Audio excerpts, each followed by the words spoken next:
சேப்பங்கிழங்கு ரோஸ்ட் எப்படி செய்யலான்றதை பார்க்கலாம். நல்லா வெளியில நல்லா கிறிஸ்பியாகவும் உள்ள நல்லா சாஃப்டாகவும் இருக்கும். வாங்க எப்படி செய்யலான்றதை பார்க்கலாம். ஒரு குக்கர் எடுத்துக்கலாம். குக்கர் எடுத்துட்டு அதுல தண்ணி ஊற்றிக்கலாம். அதுல நம்ம கழுவி வச்சுட்டு சேப்பங்கிழங்க ஆட் பண்ணிக்கலாம். ஆட் பண்ணிட்டு குக்கரை க்ளோஸ் பண்ணி ஒரு விசில் வர வரைக்கும் வேக வச்சு எடுத்துக்கலாம்.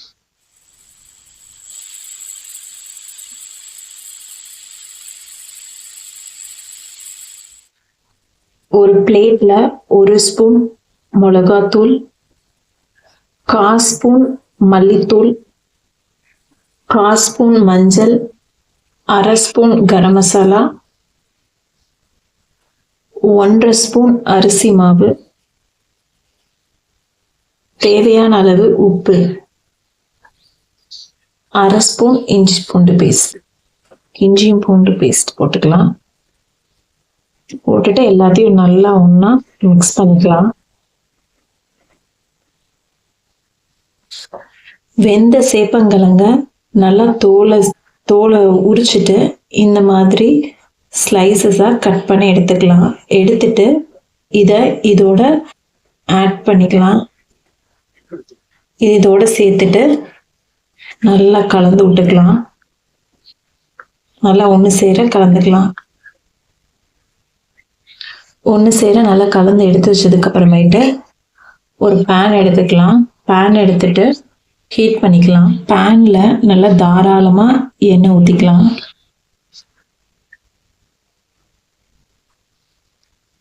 எண்ணெய் நல்லா ஹீட் ஆனதும் இதுல கருவேப்பிலை சேர்த்துக்கலாம்.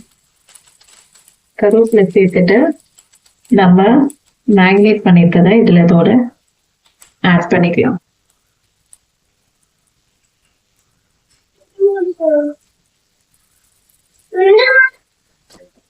இதை நல்லா மீடியம் ஹீட்ல வச்சு ஃப்ரை பண்ணிக்கலாம்.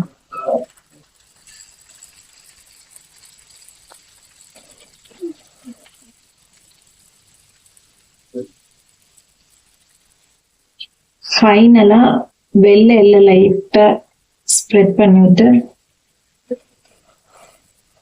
ஒரு 2 நிமிஷம் தவா ஃப்ரை பண்ணி எடுத்தீங்கன்னா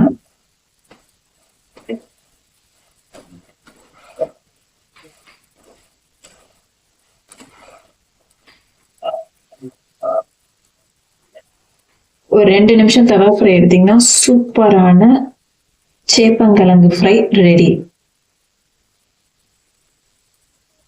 அவ்வளவுதான், ஸ்டவ் ஆஃப் பண்ணிட்டு சர்வ் பண்ண வேண்டியதுதான்.